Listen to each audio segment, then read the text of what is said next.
खबरों के इस बुलेटिन में थोड़ा स्वागत है। मैं हाँ तरनजीत कौर। पहला पेश ने चोण ਦੀਆਂ खबरां।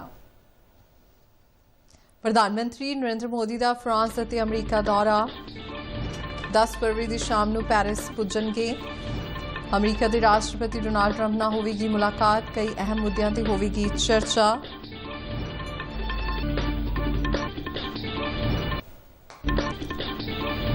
परीक्षा पे चर्चा प्रोग्राम का प्रसारण 10 फरवरी को। प्रधानमंत्री नरेंद्र मोदी ने विद्यार्थियों उन्होंने मापियां ते अध्यापकों इस प्रोग्राम नाल जुड़न का दिता सद्दा।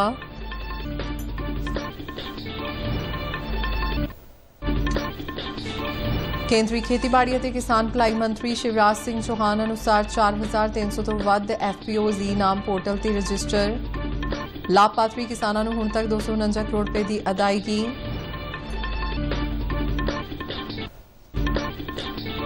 केंद्रीय रसायन ते खाद मंत्री JP नड्डा मुताबिक देश की खाद उत्पादन समर्था 315 लाख मीट्रिक टन हुई।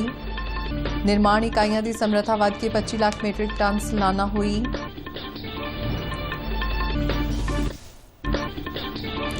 अमरीका तो डिपोर्ट किए गए भारतीयों के मामले में SIT का गठन। पंजाब के DGP ने बनाई 4 मैंबरी जांच कमेटी। ADGP परवीन सिन्हा होंगे SIT के मुखी। ADGP शिव वर्मा, IGS भुगती और DIG सतिंदर सिंह भी कमेटी में शामिल।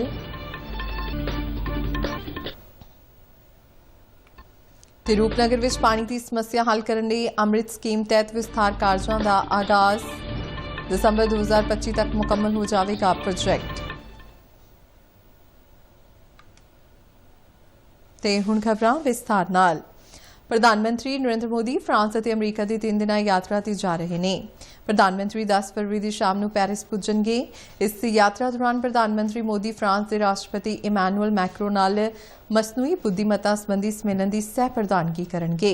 सौंचुक समागम दौरान अमरीका के राष्ट्रपति डोनाल्ड ट्रंप को मिलने वाले 94वें आलमी आगुआं विच प्रधानमंत्री मोदी शामिल ने। प्रधानमंत्री की इस यात्रा को रणनीतिक तौर पर बहुत अहम मन्निया जा रहा है क्योंकि पिछले कुछ सालों दौरान भारत के फ्रांस और अमरीका नाल दुवल्ले संबंध काफ़ी मजबूत हुए हैं। इस दौरे दौरान आपसी संबंधों को होर मजबूत बनाने के ढंग तरीकों ते सहयोग के नवे खेत्रों बारे चर्चा की जाने की संभावना है। विद्यार्थियों उन्होंने मापियां और अध्यापकों को प्रीखिया के तनाव तो मुक्त रहंदियां सालाना इम्तिहानों लिए तैयार बर तैयार रहने की सोच नाल प्रधानमंत्री नरेंद्र मोदी वालों शुरू किया गया प्रोग्राम परीक्षा पे चर्चा 10 फरवरी को वापस आ रहा है और भी एक नवे और जीवंत फॉर्मेट विच। प्रधानमंत्री नरेंद्र मोदी ने अपने सोशल मीडिया अकाउंट राਹੀਂ इसकी जानकारी साझी करदियां सारे एग्जाम वारियर्स उन्होंने मापियां और अध्यापकों को अपील की कि वह तनाव मुक्त प्रीखिया के ਵੱਖ-ਵੱਖ पहलुओं को शामिल करने वेले 8 बेहद रोमांच भरे एपीसोडों को ध्यान नाल जरूर देखन। इस बार परीक्षा पर चर्चा का होगा नया अंदाज। नमस्ते जी। इस 8वें एडिशन में प्रधानमंत्री जी के इस सफल अभियान में जुड़ेंगे और भी नए चेहरे जो 8 अलग अलग एपिसोड में बच्चों को एग्जाम की तैयारी का नया रास्ता सिखाएंगे और उनकी टेंशन को छूमंतर कर देंगे और बच्चे एग्जाम वॉरियर से एग्जाम वॉरियर बन जाएंगे। पढ़ाई के साथ साथ बच्चे तैयारी के समय स्ट्रेस फ्री रहना, टेक्नोलॉजी का सही इस्तेमाल, खेल, creative energy, nutrition, mental health और जीवन के जरूरी सबक भी सीख पाएंगे। प्रधानमंत्री मोदी जी का हर शब्द आपको नई ऊर्जा और आत्मविश्वास से भर देगा। पढ़ेगा इंडिया। तो दोस्तों तैयार हो जाइए पढ़ाई की टेंशन को बाय बाय बोलने के लिए क्योंकि 10 फरवरी सुबह 11 बजे होने वाली है PM के साथ परीक्षा पे चर्चा।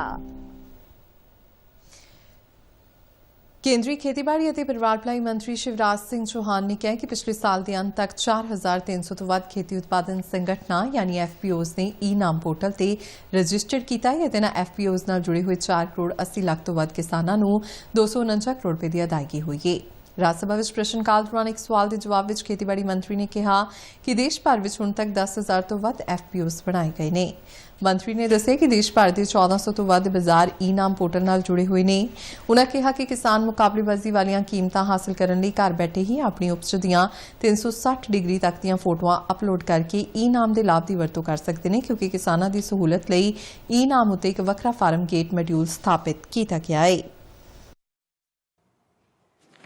इनाम ऐप के माध्यम से किसान अपने उपज का लाट बना के अपने घर से ही अग्रिम पंजीकरण कर सकता है, जिससे मंडी के प्रवेश द्वार पर किसानों के लिए प्रतीक्षा का समय भी कम हो जाता है।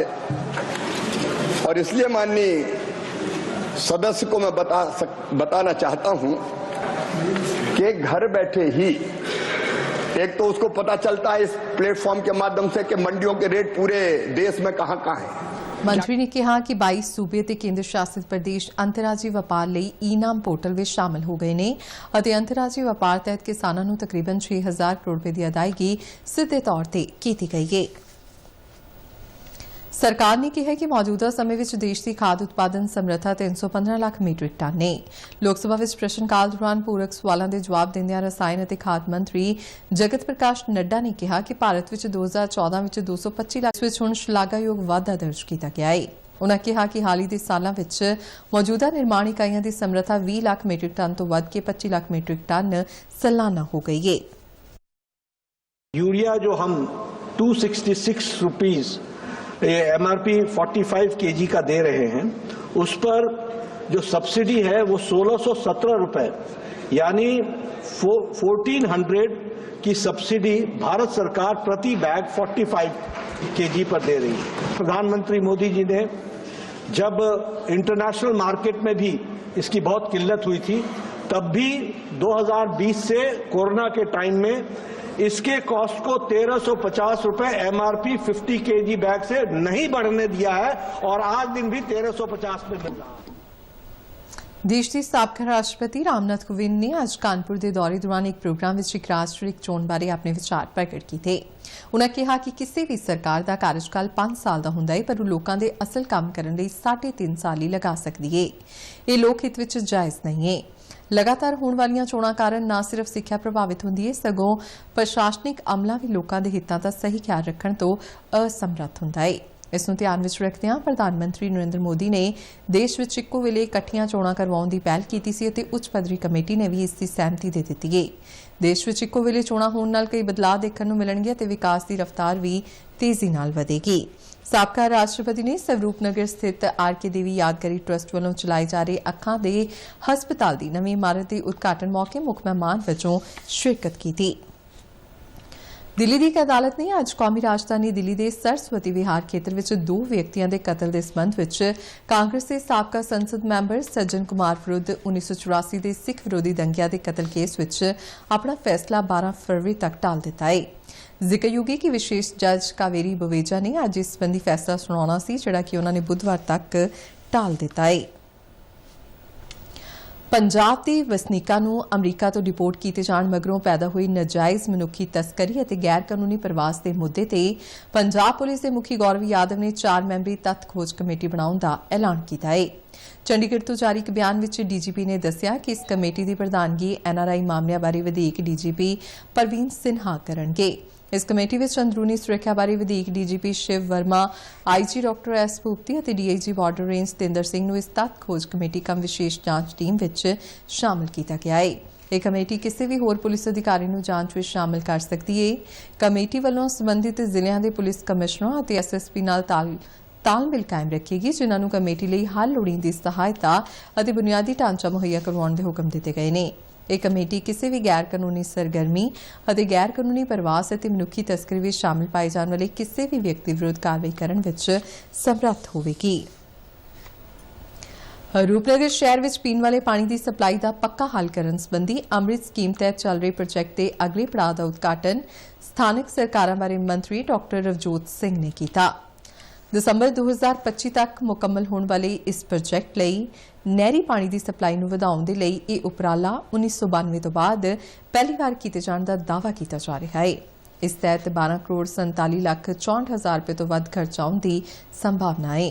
ਮਗਰੋਂ ਪੱਤਰਕਾਰਾਂ ਨਾਲ ਗੱਲਬਾਤ ਕਰਦਿਆਂ ਉਨ੍ਹਾਂ ਕਿਹਾ ਕਿ ਇਸ ਪ੍ਰੋਜੈਕਟ ਦੇ ਨੇਪਰੇ ਚੜ੍ਹਨ ਨਾਲ ਰੂਪਨਗਰ ਸ਼ਹਿਰ ਵਿੱਚ ਪੀਣ ਵਾਲੇ ਪਾਣੀ ਦੀ ਸਪਲਾਈ ਦੀ ਘਾਟ ਨੂੰ ਪੂਰਾ ਕੀਤਾ ਜਾਵੇਗਾ।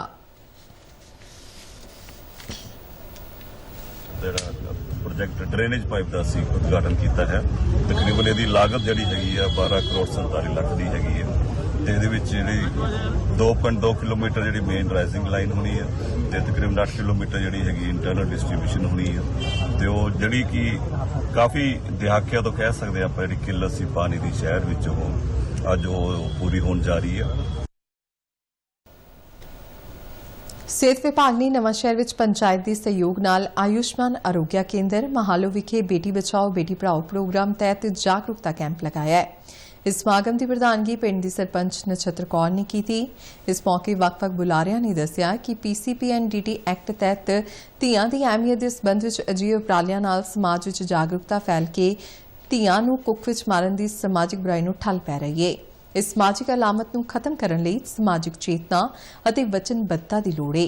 ਇਸ ਮੌਕੇ block extension educator Maninder Singh ਨੇ ਜਨਮ ਤੇ ਮੌਤ ਪ੍ਰਮਾਣ ਪੱਤਰ ਬਣਾਉਣ ਸਮੇਤ ਸਾਰੀਆਂ ਸਰਕਾਰੀ ਸਿਹਤ ਸਕੀਮਾਂ ਬਾਰੇ ਜਾਣਕਾਰੀ ਦਿੱਤੀ। ਇਸ ਮੌਕੇ ਸਰਪੰਚ ਨਛੱਤਰ ਕੌਰ ਨੇ ਕਿਹਾ ਕਿ ਮੌਜੂਦਾ ਸਮੇਂ ਵਿੱਚ ਕੁੜੀਆਂ ਦੋ ਖਾਨਦਾਨਾਂ ਦਾ ਨਾਮ ਰੌਸ਼ਨ ਕਰ ਰਹੀਆਂ ਨੇ। ਅੱਜ ਦੇ ਦੌਰ ਵਿੱਚ ਕੁੜੀਆਂ ਆਸਮਾਨ ਦੀਆਂ ਬੁਲੰਦੀਆਂ ਛੂ ਰਹੀਆਂ ਨੇ। ਉਹਨਾਂ ਨਾਲ ਭੇਦਭਾਵ ਕਰਕੇ ਕੁੱਖ ਵਿੱਚ ਕਤਲ ਕਰਨਾ ਗਲਤ ਹੈ।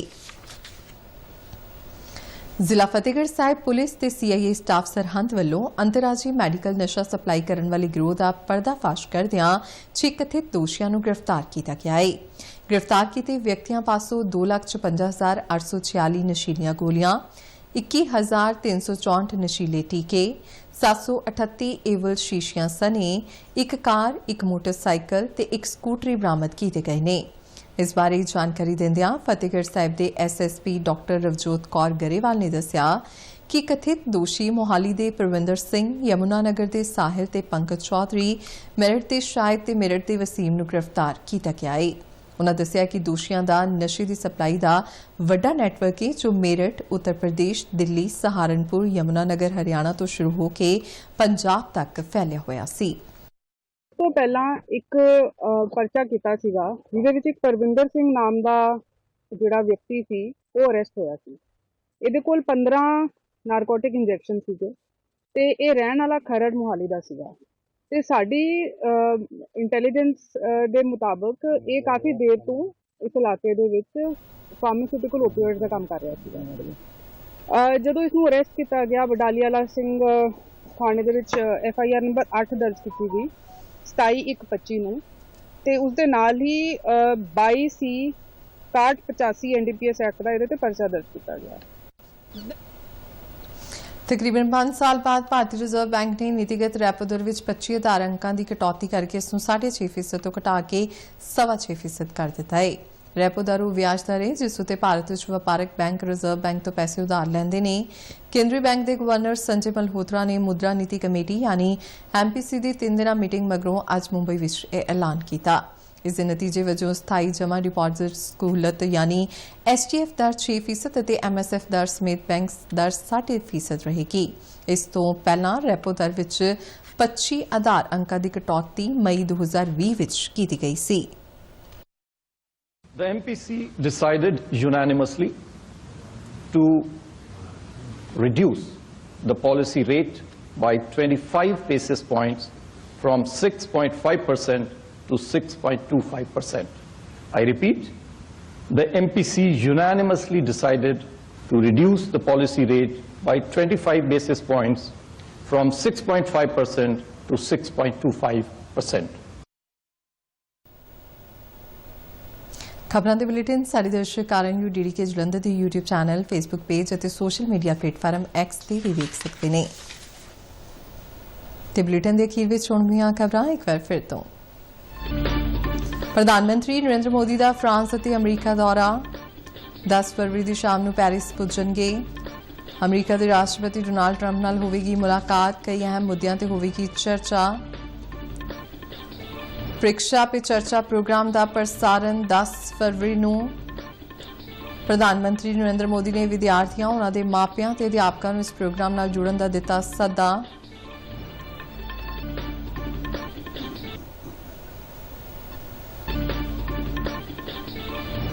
ਕੇਂਦਰੀ ਖੇਤੀਬਾੜੀ ਅਤੇ ਕਿਸਾਨ ਭਲਾਈ ਮੰਤਰੀ ਸ਼ਿਵਰਾਜ ਸਿੰਘ ਚੌਹਾਨ ਅਨੁਸਾਰ 4,300 ਤੋਂ ਵੱਧ FPOs ਈ-ਨਾਮ ਪੋਰਟਲ ਤੇ ਰਜਿਸਟਰ।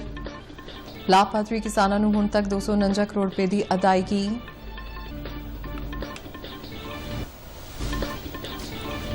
केंद्रीय रसायन ते खाद मंत्री जेपी नड्डा मुताबिक देश की खाद उत्पादन समर्था 315 लाख मीट्रिक टन हुई।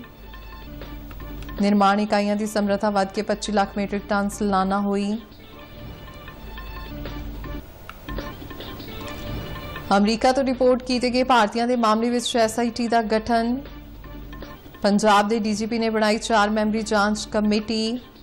ADGP परवीन सिन्हा होंगे SIT के मुखी। ADGP शिव वर्मा, IGS भुगती और DIG सतिंदर सिंह भी कमेटी में शामिल। ते रूपनगर में पानी की समस्या हल करने लिए अमृत स्कीम तहत विस्तार कार्यों का आगाज। दिसंबर 2025 तक मुकम्मल हो जाएगा प्रोजेक्ट। तेजी नाली खबरों का बुलेटिन खत्म होता है। इजाजत दियो, नमस्कार।